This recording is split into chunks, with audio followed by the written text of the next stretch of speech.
छत्रपती शिवाजी महाराज रुग्णालयात दुर्मिळ ट्यूमरची यशस्वी शस्त्रक्रिया। ठाणे महानगरपालिकेच्या छत्रपती शिवाजी महाराज रुग्णालय कळवा येथे सर्जरी विभागातील तज्ज्ञ डॉक्टरांनी एका 20 वर्ष महिला रुग्णाच्या पोटातील सुमारे 8.5 किलो वजनाचा दुर्मिळ ट्यूमर यशस्वीरित्या शस्त्रक्रियेद्वारे काढण्यात आल्याची माहिती अधिष्ठाता डॉक्टर स्वप्नाली कदम यांनी दिली आहे। गेल्या 6 महिन्यांपासून एक महिला पोटाच्या आजारावर उपचार घेण्यासाठी रुग्णालयात येत होती। तिला पोटाच्या डाव्या बाजूस वेदना तसंच पोट फुगण्याचा त्रास होत होता। तपासणीनंतर तिच्या पोटाच्या डाव्या बाजूचा भाग ओटीपोटापासून वरच्या उदरापर्यंत मोठ्या गाठीने व्यापलेला असल्याचं निदर्शनास आलं। सिटी स्कॅनमध्ये सुमारे 1.5 फूट लांब आणि 1 फूट रुंद आकाराची गाठ असल्याचं स्पष्ट झालं। विशेष म्हणजे या गाठीचा इतर अवयवांवर परिणाम झाला नव्हता। रुग्णालयाच्या सर्जरी विभागातील डॉक्टरांनी अत्यंत गुंतागुंतीच्या ठिकाणी असलेली ही 8.5 किलो वजनाची गाठ यशस्वीरित्या काढली आहे। ही शस्त्रक्रिया नुकतीच पार पडली आहे।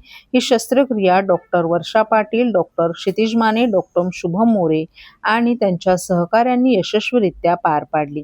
सर्जरी विभागाचे प्रमुख डॉक्टर अरुण माने यांनी शस्त्रक्रियेसाठी मार्गदर्शन केले, तर भूलतज्ञ विभागाचे प्रमुख डॉक्टर विजय पाटील आणि डॉक्टर केतकी पटवर्धन यांच्या मार्गदर्शनाखाली डॉक्टर संजना पाटील यांनी रुग्णाला यशस्वीपणे भूल दिली।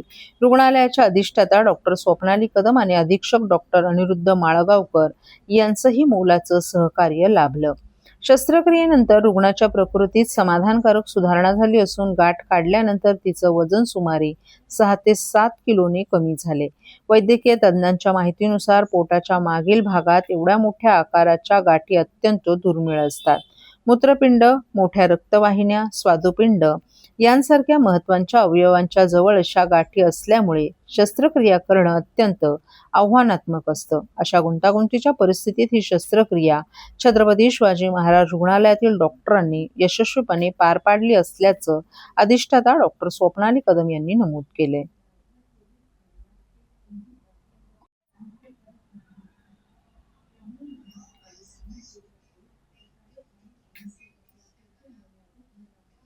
ठाणे शहरात पावसाळ्यात झाडे पडण्याच्या घटना वाढत असल्याच्या पार्श्वभूमीवर पालिकेच्या वृक्ष प्राधिकरण विभागानं वृक्षगणना आणि झाडांची आरोग्य तपासणी सुरू केली आहे।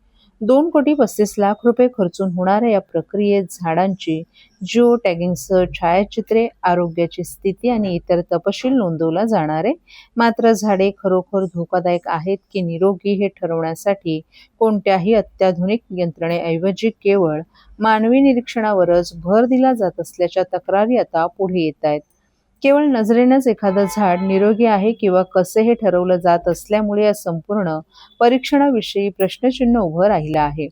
ठाणे शहरातील झाडे पडून जीवित आणि वित्तहानी होण्याच्या घटना वाढत असतानाच ठाणे महापालिका प्रशासनाने आता ठाणे शहरातील झाडांची वृक्षगणना आणि झाडांची आरोग्य तपासणी करण्यास सुरुवात केली आहे। यासाठी एका ठेकेदाराची नियुक्ती करण्यात आली आहे। 1 जुलैपासून ठाणे महापालिकेच्या 9 प्रभाग समितींच्या कार्यक्षेत्रात ही वृक्षगणनेसह झाडांची आरोग्य तपासणी सुरू करण्यात आली आहे। यासाठी प्रभाग समितीनिहाय पथकं नियुक्त करण्यात आली असून झाडांची माहिती संकलित करण्याचं काम सुरू आहे। प्रत्येक झाडाचं छायाचित्र घेऊन त्याचे जिओ टॅगिंग करण्यात येत आहे। तसंच झाडाची प्रजाती, स्थिती, आरोग्य आणि भविष्यातील संभाव्य धोका या संबंधीची माहिती नोंदवण्याची प्रक्रिया या सर्वेक्षणात केली जात आहे। ठाणे शहरातील वृक्षगणना आणि झाडांच्या आरोग्य तपासणीसाठी सुमारे 2,35,00,000 रुपयांचा खर्च होणार आहे।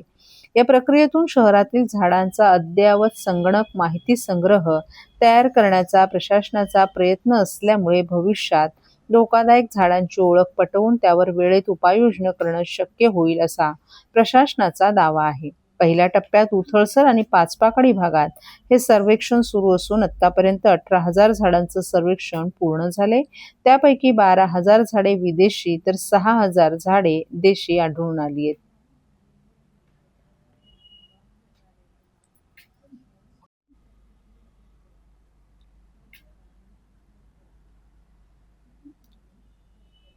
ठाण्यात निवासी डॉक्टरांचा एल्गार, 24 तासात निर्णय न झाल्यास आपत्कालीन सेवाही बंद करण्याचा इशारा। सेंट्रल MARD यांच्या नेतृत्वाखाली राज्यव्यापी बेमुदत सेवा बंद आंदोलनाला सुरुवात झाली असून ठाण्यातील छत्रपती शिवाजी महाराज रुग्णालयातील सुमारे 150 निवासी डॉक्टर या आंदोलनात सहभागी झालेत. डॉक्टरांनी विविध मागण्यांसाठी घोषणाबाजी करत शासनाचं लक्ष वेधलंय. आंदोलनामुळे आपत्कालीन सेवा वगळता ओपीडीसह इतर सर्व वैद्यकीय सेवा बंद करण्यात आल्या आहेत. डॉक्टरांनी स्पष्ट इशारा दिला आहे की 24 तासात शासनाने मागण्या मान्य केल्या नसल्यास आपत्कालीन विभाग, आयसीयू आणि इतर सर्व सेवाही बंद करण्याचा निर्णय घेण्यात येईल असा इशारा दिलाय. त्यांचा कोणत्याही वैद्यकीय शाखेचा अपमान करण्याचा हेतू नसून प्रत्येकानं आपल्या शाखेच्या कार्यक्षेत्रातच वैद्यकीय सेवा द्यावी असं निवासी डॉक्टरांनी सांगितलं. होमिओपॅथी आणि ॲलोपॅथी उपचार पद्धती एकत्रितपणे वापरल्यास रुग्णांच्या सुरक्षिततेला धोका निर्माण होऊ शकतो अशी त्यांची भूमिका आहे. आंदोलनादरम्यान patient lives matter, stop CMP disaster आणि एमबीबीएस का अपमान बंद करो अशा घोषणा देत डॉक्टरांनी शासनाकडे तातडीनं निर्णय घेण्याची मागणी केली. रुग्णहित लक्षात घेऊन सरकारने या प्रश्नाची गांभीर्यानं दखल घ्यावी, अन्यथा आंदोलन अधिक तीव्र करण्यात येईल असा इशाराही निवासी डॉक्टरांनी दिला आहे. सांगाल किती डॉक्टर आज या आंदोलनामध्ये सहभागी झालेले आहेत, कोणकोणते विभाग बंद केले आणि मागण्या मान्य झाल्या नाही तर पुढची भूमिका काय असेल? आज शिवाजी हॉस्पिटल मधील जवळपास 150 डॉक्टर, निवासी डॉक्टर या आंदोलनामध्ये सहभागी झालेले आहेत. आज या 150 डॉक्टरांनी सर्व ओपीडी वॉर्ड आणि बाकी फक्त आपत्कालीन सेवा सोडून बाकी सगळ्या सेवा देणे बंद करण्यात आलेल्या आहेत. आणि जर 24 तासात ह्या मागण्या मान्य नाही झाल्या तर आपत्कालीन विभाग, ज्याला आपण इमर्जन्सी म्हणतो, ते सुद्धा बंद होईल. आणि त्यामुळे इमर्जन्सीमध्ये पेशंटला खूप याचा धोका होऊ शकतो. शासनाने याची गंभीरपूर्वक दखल घ्यावी. आमचा हा विरोध कोणत्या डॉक्टरला किंवा कोणत्या BHMS डिग्रीचा किंवा कोणत्या डॉक्टरचा अपमान करण्याचा आमचा हा स्ट्राईक नाही. फक्त आमची मागणी एवढीच आहे की त्यांची होमिओपॅथी ब्रांचमध्ये त्यांनी त्याच्यामध्ये प्रॅक्टिस करावी. त्यांनी ॲलोपॅथीमध्ये येऊन ॲलोपॅथी होमिओपॅथी मिक्स करून पेशंटला त्याचा धोका होण्यास टाळावं. तर सरकारने ह्या बाबीचा गंभीरपूर्वक विचार केला पाहिजे. जर संवेदनशील वक्तव्य आहे पोलिसांचं. खरं तर तो काय ज्योतिषी होता का? त्याला पुढे येणारा खड्डा आधी काढावा, बरोबर आहे. ज्यांच्यामुळे खड्डे पडत आहेत किंवा ज्यांनी खड्डे भरण्यासाठी करोडो रुपये सरकारकडनं घेतले त्यांच्यावर गुन्हा दाखल होणं गरजेचं आहे, ना की तुम्ही त्या मुलाच्या दुःखात असताना त्याच्या कुटुंबाला असा प्रश्न विचारणं की तुमच्या मुलाला खड्डा दिसला नाही का. मला असं वाटतं की त्यात ज्याने कोणी ज्या पोलिसांनी अशी स्टेटमेंट केली त्यांनी एक दिवस आमच्यासोबत यावं, बाईकवर बसून बाईक चालून दाखवावी आणि समोरचे खड्डे कसे अचानक येतात ते आम्ही त्यांना दाखवून देतो. माझं मत की अशा प्रकारचं वक्तव्य करून त्या कुटुंबाचं मनोधैर्य तोडण्याचं काम पोलिसांनी कृपया करू नये. त्या ठेकेदारावर गुन्हा दाखल व्हावा आणि मी स्वतः त्या ठेकेदारावर गुन्हा दाखल करण्यासाठी उद्या पोलीस स्टेशनवर जाणार. अशा प्रकारचं पुढचं पाऊल तुमची भूमिका असेल? काल आमच्या रवींद्र मोरे आमचे शहर अध्यक्ष त्यांच्या नेतृत्वामध्ये काल ठाण्यामध्ये आंदोलन करण्यात आलेलं आहे. आणि मला असं वाटतं की आंदोलन करून काय होणार नाही, तर प्रशासनाला जाग येणं पण खूप गरजेचं आहे. कारण प्रशासनाला असं वाटतंय की एखादा माणूस गेल्याच्या नंतर काय 2 दिवस बोंबाबोंब होते, त्याच्यानंतर मग लोक विसरून जातात. पण मी तुम्हाला खात्रीने सांगतो, महाराष्ट्र नवनिर्माण सेना या सगळ्याची याच्यापुढे पाठपुरावा असते. जोपर्यंत एखाद्या अधिकाऱ्याच्या मुलाच्या बाबतीत अशी कुठली घटना घडत नाही ना, तोपर्यंत याचे डोळे उघडणार. माझी देवाकडे प्रार्थना आहे की या अधिकाऱ्यांचे डोळे उघडावेत आणि पुढे कोणाचाही बळी अशा खड्ड्यांमध्ये जाऊन कोणाचा घरचा करता करवता माणूस दगावला गेला नाही पाहिजे. ठाणे शहरातील खड्ड्यांवर डांबराचं मास्किंग केलेलं आहे, परंतु रस्त्याच्या काढीला देखील अजूनही भले मोठे खड्डे उघडच दिसत आहेत. मी तुम्हाला सांगतो, हे करोडो रुपयाचे टेंडर काढतात. नाल्या सफाईच्या बाबतीत यांची हीच परिस्थिती आहे आणि दुसरीकडे खड्डे बुजवण्याच्याही बाबतीत त्यांचा हा व्यवसाय आहे. अधिकाऱ्यांचा आणि राजकीय नेत्यांचा हा व्यवसाय आहे की प्रत्येक पावसाळ्यामध्ये हे असे खड्डे बुजवायचे टेंडर काढणं आणि त्यातून पैसे कमवणं हा त्यांचा धंदा आहे. त्यामुळे कायमस्वरूपी नीट रस्ते करायची परिस्थिती नाही. घोडबंदरचे खड्डे हे बुजवावे यासाठी किती आंदोलनं झाली, पण आजही तुम्ही घोडबंदरच्या रोडला गेलात तर आजही तेवढेच खड्डे आहेत. सो यांना कळत नाही का? यांना सगळं कळतं. परंतु जर हे खड्डे कायमस्वरूपी बुजले तर यांचा पोट कसं भरेल? यांचा पगारावर पोट चालत नाही, यांचं कमिशनवर पोट चालतं. त्यामुळे अशा अधिकाऱ्यांना जोपर्यंत आपण झोडत नाही तोपर्यंत यांना अक्कल येणार. एक वेगळा प्रश्न होता, ठाणे महानगरपालिका मीनाताई ठाकरे चौकात मद्यप्राशन करणाऱ्या गर्दुल्याला शिवसैनिकांचा चोप. ठाण्यातील मीनाताई ठाकरे चौकातील मीनाताई ठाकरे स्मारकाच्या ठिकाणी मद्यप्राशन करणाऱ्या एका गर्दुल्याला शिवसैनिकांनी चोप देत हाकलून लावल्याचा प्रकार समोर आलाय. स्मारक परिसरात मद्यप्राशन करत असल्याचं निदर्शनास आल्यानंतर शाखा प्रमुख राहुल नागरगोजे यांनी संबंधित व्यक्तीला चोप देत तिथून हाकलून लावले. दरम्यान स्मारकाच्या ठिकाणी अशा प्रकारच्या घटना टाळण्यासाठी प्रशासनाने सुरक्षा रक्षक नेमावेत अशी मागणी शिवसैनिकांकडून करण्यात आली आहे.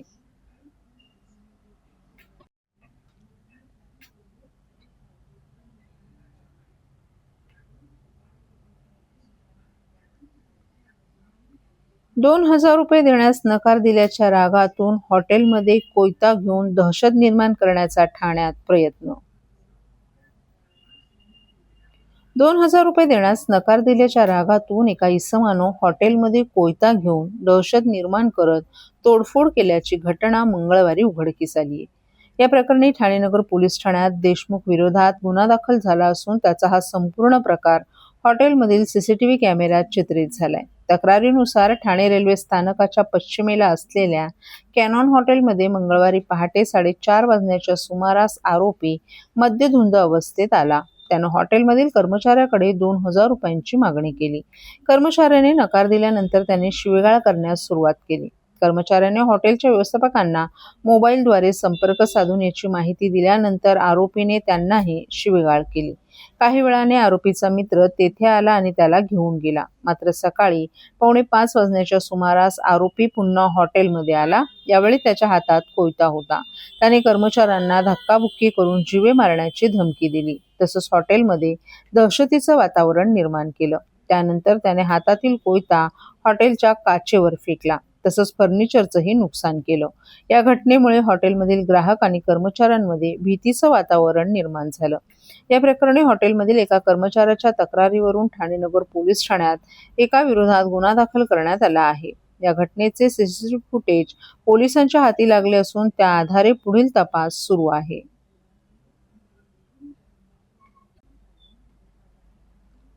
जिल्हा परिषद ठाणे अंतर्गत आरोग्य विभागातील आरोग्य सेवक पुरुष या पदावरील 11 कर्मचाऱ्यांना आरोग्य सहाय्यक पुरुष पदावर पदोन्नती देऊन समुपदेशनानंतर पदस्थापना आदेशांचं वितरण 4 ऑगस्ट रोजी जिल्हा परिषद सभागृहात मुख्य कार्यकारी अधिकारी रणजित यादव यांच्या अध्यक्षतेखाली करण्यात आले.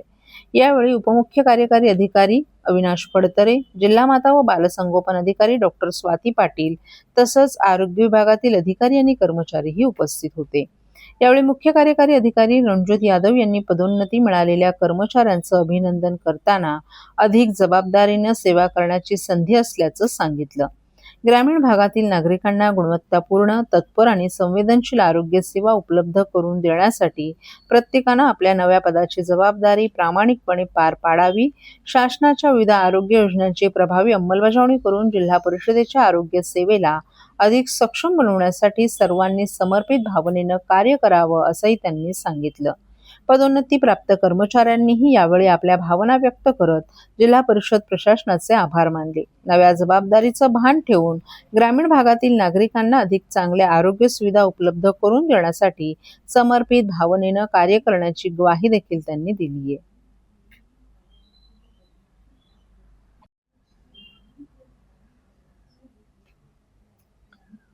ठाण्यात जेनझींच्या बॅनरबाजींची चर्चा. युवकांच्या आंदोलनानंतर ठाण्यात आता लक्षवेधी बॅनरबाजी पाहायला मिळत आहे. मी जेनझी आहे, मी दोघांच्याही बाजूने आहे अशा आशयाचे बॅनर ठाण्यात झळकले आहेत. मी भारतीय जवानांचा अपमान करणाऱ्या घोषणांना साथ देणार नाही, तसंच शिक्षणाचा मान, जवानांचा सन्मान असा संदेश या बॅनरमधून देण्यात आला आहे. विशेष म्हणजे मी जेनझी आहे, मी दोघांच्याही बाजूने आहे या आशयाच्या बॅनरमधून शिक्षण आणि जवानांचा सन्मान या दोन्ही मुद्द्यांवर भूमिका मांडण्यात आली आहे. तसंच बॅनरवर राष्ट्रप्रथम या नाऱ्याचाही उल्लेख करण्यात आलाय. युवकांच्या आंदोलनाच्या पार्श्वभूमीवर ठाण्यात झळकलेल्या या बॅनरची सध्या चांगली चर्चा रंगली असून या बॅनर मागे नेमका कोणाचा पुढाकार आहे याबाबतही उत्सुकता निर्माण झाली आहे.